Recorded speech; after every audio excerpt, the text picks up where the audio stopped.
Good morning students, I am Durga Meena और assistant professor maths, और मैं आप लोगों को पढ़ाऊंगी theory of relativity.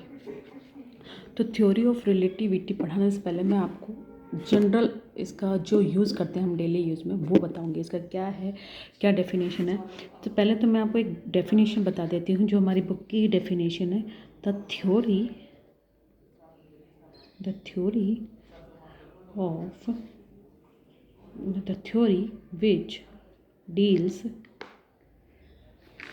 with the relativity of motion and rest। ये तो हमारी होगी बुक वाली डेफिनेशन। अब हम डेली यूज़ में इसको कैसे समझ सकते हैं वो मैं आपको बताती हूँ कि रिलेटिविटी होती क्या है। तो रिलेटिविटी होती है कि दो चीज़ों को एक दूसरे से रिलेट करना, ठीक, इन जनरल वे में। ठीक है, जनरल वे में मैं आती हूँ। अब जैसे फॉर एग्जांपल मैं एग्जांपल से थ्रू बताती हूँ। एग्जांपल जैसे कि एक लाइन खींच दी मैंने, है ना, इस लाइन को खींच दी, लाइन 1। अब आप बता सकते हो या आप आपके दिमाग में सोच सकते हो कि इस लाइन को बिना काटे या बिना मिटाए छोटा कैसे करें। ठीक है, ये पहले भी बहुत बार यूज़ हो चुका है। अपन छोटे थे तब अपन इसको पूछते थे एक दूसरे से। तो बताइए, आप सोच सकते हो कि हाँ, तो अगर आपके दिमाग में आ रहा है कि इसको कैसे छोटा करें बिना काटे बिना मिटाए, तो उसका ये है कि इसके रिलेट मैंने एक दूसरी लाइन खींची, इससे बड़ी लाइन खींचती, तो ये हो गई ना छोटी।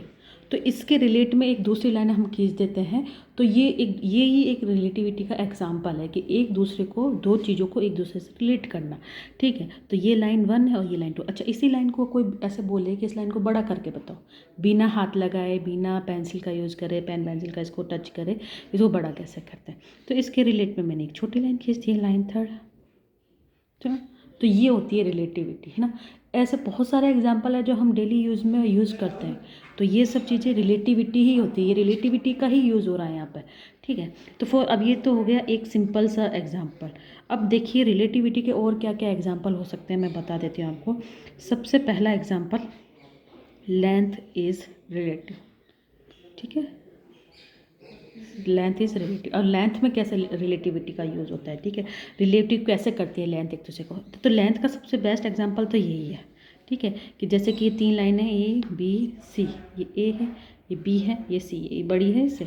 ठीक है, तो कोई अपन से पूछे कि बी जो लाइन है वो छोटी है या बड़ी है, तो पूछे बी लाइन कितनी बड़ी है या कितनी छोटी है, तो वो किस पे डिपेंड करेगा, इनकी इससे जो रिलेट होंगी दूसरी चीज़ें उनकी पोजीशन पे। जो दूसरी चीज़ें हम रिलेट कर रहे हैं वो रिलेटिविटी का यूज़ करके हम बता सकते हैं कि बी बड़ी है कि छोटी है। अभी ओनली बी लिखी हुई तो और अपन से पूछा कि बी बड़े है कि छोटी है, तो फिर कैसे बताएंगे अपन। तो इसके रिलेटिव में एक छोटी लाइन खींचेंगे तो बड़ी हो जाएगी, इसके रिलेट में एक दूसरी लाइन खींचेंगे जो इससे बड़ी है तो वो छोटी हो जाएगी भी। ठीक है, तो ये भी एक रिलेटिविटी का एग्जाम्पल हो गया। एक और एग्जाम्पल बता देती हूँ मैं, ये तो हो गया लेंथ का। ठीक है, तो ये हम लेंथ का हो गया। दूसरा है पोजीशन, पोजीशन इज़ रिलेटिव, है ना। तो पोजीशन का कैसे बता सकते हैं ना, तो पोजीशन को बताने के लिए जैसे कि 5 पर्सन बैठे हैं यहाँ पर, है ना, 4 या 5 जो भी बैठा हुआ है। ठीक है, तो यहाँ एक स्टॉल लग रही है कुछ भी खाने पीने की, जैसे पॉपकॉर्न की शॉप लग रही है ना। तो पॉपकॉर्न की ये पोजीशन है, इनकी 5 पोजीशन में है ना। तो अब ये 5वां जो दोस्त है, 5वां जो पर्सन है, ये 5 दोस्त हैं, तो ये कह रहा है कि मैं जाके पॉपकॉर्न खा के आता हूँ। तो ये गया पॉपकॉर्न खाने के लिए और इसने ये पॉपकॉर्न वाले से बोला कि आप जाके मेरे एक दोस्त को दे दो। ठीक है, अब लेकिन पॉपकॉर्न वाला कंफ्यूज हो गया कि कौन से दोस्त को देना है, किसी एक दोस्त को। तो वो इसको ये बताना पड़ेगा, यहाँ पर रिलेटिविटी का यूज़ होगा कि इधर से लेफ्ट साइड वाला है कि राइट साइड वाला। ठीक है, कि भाई लेफ्ट साइड से फर्स्ट नंबर वाले को देना है कि राइट साइड से। इसने बोला कि भाई मेरे जो पहले नंबर पे दोस्त बैठा उसको देना है। अब पहले नंबर पे तो यहाँ से काउंट करेंगे तो ये पहला नंबर हो गया, यहाँ से काउंट करेंगे तो ये पहला नंबर हो गया। तो इसके रिलेटिव अपन को इसकी पोजीशन बतानी होगी कि कौन से साइड से। ठीक है, कि लेफ्ट साइड से कि राइट साइड से। अगर रिलेटिविटी का यहाँ यूज़ करेंगे तो रिलेटिविटी का क्या यूज़ होगा कि लेफ्ट साइड से फर्स्ट नंबर या फिर राइट साइड से फर्स्ट नंबर। तो यहाँ पर ये चीज़ हमारे, ये रिलेटिविटी का एक और एग्जाम्पल। ठीक है, इसी पोजीशन का एक और एग्जांपल आप बता सकते हो। जैसे अपन कहीं जा रहे हैं, अपन ने किसी से एड्रेस पूछा कि भाई कोई गली है, इसमें 5 मकान है, 3 4 5, है ना। तो किसी ने एड्रेस पूछा तो अपन उससे बोलेंगे, तीसरे नंबर का मकान का बोला अपन ने कि भाई तीसरे नंबर का है या चौथे नंबर का है। तो वो कंफ्यूज हो जाएगा कि इधर से चौथे नंबर का काउंट करें कि इधर से चौथे नंबर का काउंट करें। ठीक है, तो उसको ये बताना होगा कि आप गली में एंटर करोगे तो लेफ़्ट साइड से आप फोर्थ नंबर का मकान है या फिर राइट साइड से फोर्थ नंबर का मकान है। तो ये एक रिलेटिविटी, मतलब उसको अपन रिलेट कर रहे हैं उसकी पोजीशन से।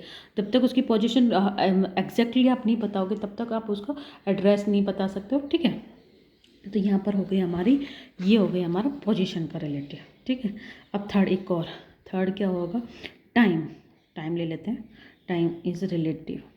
ठीक है, टाइम ही ले लेते हैं। अब टाइम कैसे कैसे होगा रिलेटिव, तो टाइम जैसे यही दोस्त मान लिया अपन, है ना, एक इंडिया में रह रहा है, एक अमेरिका में रह रहा है, एक दुबई में रह रहा है और एक चाइना में रह रहा है। ठीक है, ये ले। अब इससे इंडिया वाले की, इसके पास भी वॉच है, इसके पास भी वॉच है, इसके पास भी वॉच है, इसके पास भी वॉच है ना, तो इसके पास टाइम हो रहा है 8 बज रही है ना। ठीक है, अब 8 बज रही है, इसकी गाड़ी हो गई ख़राब। अब इसने पूछा अपने इन दोस्तों को फ़ोन करके भाई टाइम कितना हुआ है, लेकिन आपको मालूम है जब इंडिया में टाइम अलग होता है, अमेरिका का टाइम शेड्यूल अलग है, दुबई का सबका टाइम शेड्यूल अलग, तो उसकी पोजीशन, उस पर्सन की पोजीशन बता रही है टाइम। तो टाइम भी रिलेट किससे कर रहा है, पोजीशन से रिलेट कर रहा है। जब तक उसकी पोजीशन आप एक्यूरेटली नहीं बताओगे, क्योंकि अमेरिका वाला तो अमेरिका के अकॉर्डिंग ही टाइम बताएगा, जबकि उस टाइम पे यहाँ 8 बज रहे हैं, वहाँ पर कुछ रात के 8 बज रहे होंगे, दुबई में कुछ और बज रहे होंगे और चाइना में अलग बज रहे होंगे। तो आप अलग अलग जगह की अलग अलग से रिलेट करो कि उसकी पोजीशन कहाँ है, वो उससे रिलेट करने पर ही टाइम आपको एक्यूरेट बता सकता है कि ये इस टाइम के अकॉर्डिंग है।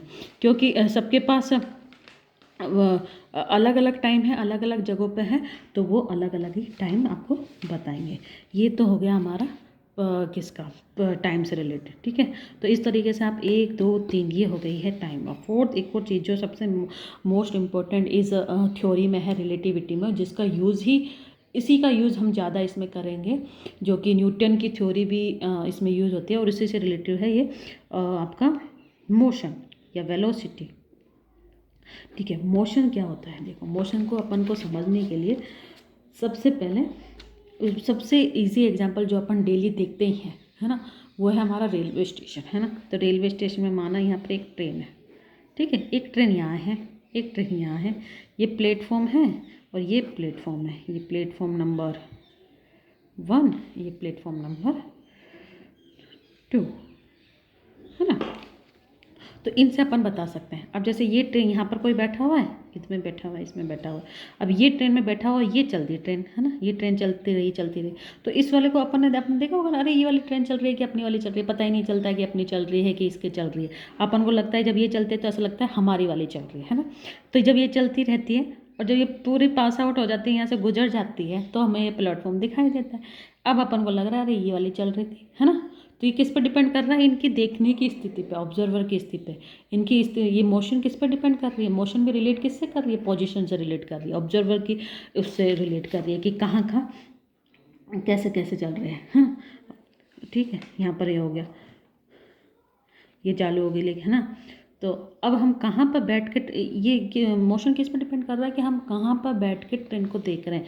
इधर बैठ के ट्रेन देख रहे हैं, अगर यही चीज़ मान लो ये तो ट्रेन में बैठा था तो इसको ये लगी, अब मान लो कोई यहाँ पर बैठा हुआ है, इस प्लेटफॉर्म पर बैठा हुआ है ये आदमी, तो इसको तो यही लगेगा भाई यही वाली चल रही है ना। तो ये यहाँ से बैठ कर चल रहा है कि ये तो किस पर डिपेंड कर रहा है कि हम बैठ कर कहाँ देख रहे हैं। हमारी पोजिशन ही जब तक स्थिर नहीं होगी तब तक हम मोशन को एग्जैक्टली बता नहीं सकते कि हमारी कि कौन सी मोशन क्या कर रही है, क्या चीज़ क्या मोशन कर रही है। तो कब डिपेंड करेगी, जब हम हमारी पोजीशन को एक्यूरेट रखेंगे, इस तरह रखेंगे, तब हम बताएंगे। ठीक है, तो इसी का एक और एग्जांपल, मोशन का एक और एग्जांपल मैं बताती हूँ आपको मोशन का ही, कि जैसे कि एक ट्रेन है, ये चल रही है 60 किलोमीटर पर आवर से चल रही है ना। यहाँ पर एक ऑब्जर्वर बैठा हुआ है प्लेटफॉर्म पे, है ना। तो ये देख रहा है, तो इसको ये दिखाई दे रहा है कि 60 किलोमीटर पर आवर की चल रही है। अब इसको तो ये चलती हुई दिखाई दे रही है ना, लेकिन ये ट्रेन में जो बैठा हुआ है उसको ट्रेन नहीं चल रही है, उसको ये लग रहा है कि भाई मैं भी स्थिर हूँ, ट्रेन भी स्थिर है, उसको हिलती जुलती नहीं दे। हाँ, वैसे तो पता है चल रही है ट्रेन, लेकिन उसको फील जो होता है वो इसको ज़्यादा पता चलता है, इस ऑब्जर्वर को, कि ये ट्रेन चल रही है इतनी स्पीड से, लेकिन इसको नहीं पता चल रहा कि इसकी कितनी स्पीड है। ये तो स्थिर है अपनी जगह पे, इधर जो बैठा हुआ है वो तो स्थिर है ना। तो किसकी डिपेंड कर रही है, कि ऑब्जर्वर की स्थिति पर डिपेंड कर रही है कि मोशन कैसा है कैसा नहीं है। अभी मान लो जैसे कि इसको चल रही है 60 किलोमीटर पर, अभी यहाँ पर एक और ट्रेन आ गई है, ये 40 किलोमीटर पर आवर से चल रही है, तो ये इसको कितनी स्पीड से दिखाई देगी, 40 से ही दिखाई देगी, लेकिन इस वाले को, इन दोनों के ऑब्जर्वर को आपस में ये इसको इसके ऑब्जर्वर को दिखाएगी ये 20 किलोमीटर पर आवर से। इनका डिफरेंस जो होगा A माइनस बी, ये A ट्रेन है, ये B है, तो 20 किलोमीटर ज़्यादा की स्पीड से दिखाई देगी और इसको ये 20 किलोमीटर कम की स्पीड से दिखाई देगी, है ना। तो ऑब्जर्वर की स्थिति ही डिपेंड करेगी, है ना, कि क्या है और क्या नहीं है। अब लेकिन एक चीज़ और मैं बता देती हूँ कि रिलेटिविटी में क्या होता है, तो रिलेट कर दिया ये अपन एक दूसरे को, ऑब्जर्वर की स्थिति से रिलेट हो रही है मोशन, है ना। तो दो चीज़ें आपस में जब तक रिलेट नहीं करेंगी तब तक हम उनकी स्थिति को अच्छे से बता नहीं सकते, उनको एक्यूरेट। तो रिलेटिविटी, बाय यूजिंग रिलेटिविटी अपन वी बाय यूजिंग रिलेटिविटी हम एग्जैक्टली किसी चीज़ को बता सकते हैं, उनका पोजिशन बता सकते हैं, ठीक है। तो लेकिन रिलेटिविटी में एक खासियत और मैं बता देती हूँ आपको कि रिलेटिविटी में ये खासियत है कि दोनों ऑब्जर्वर है ना, वो अपनी अपनी जगह पर सही होता है। भाई ये अपनी जगह पर सही है, ये अपनी जगह पर सही है, ये अपनी जगह पर, भाई ये बैठा हुआ है तो इसको ज़्यादा स्पीड से दिखाई दे रहा है, ये यहाँ अंदर बैठा हुआ है तो इसको ये कम स्पीड से दिखाई दे रहा है, या ये स्थिर दिखाई दे रहा है इसको यहाँ पर। तो सब ऑब्जर्वर आपस में सही है क्योंकि उनका रेफरेंस पॉइंट अलग अलग है और सबका अपना रेफरेंस पॉइंट जो है वो अलग अलग है, तो वो सही है उनका रेफरेंस पॉइंट। भाई इसने इसके अकॉर्डिंग तो ट्रेन चल रही है, इसके अकॉर्डिंग नहीं चल रही, इसके अकॉर्डिंग ज़्यादा स्पीड से चल रही है, इसके अकॉर्डिंग कम स्पीड से चल रही है ना। तो by using relativity we are able to explain objects very easily, है ना। तो ये हमारा रिलेटिविटी का जो डेली यूज़ में हम यूज़ करते हैं वो जस्ट एक इंट्रोडक्शन है जिससे कि आप आगे बहुत अच्छे से इनको समझ पाओ, है ना। तो क्या हो सकता है, इसकी एक डेफिनेशन जो हमने अभी लिखी है कि theory which deals with the relativity of motion and, ये डेफिनेशन मैंने लिखवाई है ना, मोशन एंड रेस्ट। जो ये क्या बता रही है कि वह थ्योरी जो मोशन एंड रेस्ट के रिलेशन से ऑब्जर्वेशन हम प्राप्त कर पा रहे हैं, ठीक है। ऑब्जर्वेशन हम किससे प्राप्त करेंगे, इनके रिलेशन से, ठीक है। मोशन और रेस्ट का ही तो रिलेशन है कि भाई रेस्ट में वो ऑब्जर्वर बैठा है, उसको दिख रहा है मोशन कैसे चल रहा है, ठीक है। मोशन वाले उसमें जो ऑब्जर्वर बैठा है वो देख रहा है कि वो रेस्ट में, तो उनके बीच में हमने रिलेशन बताया, तब हम आपस में तब जो हमारे ऑब्जर्वेशन एग्जैक्टली हमारे प्राप्त होता है।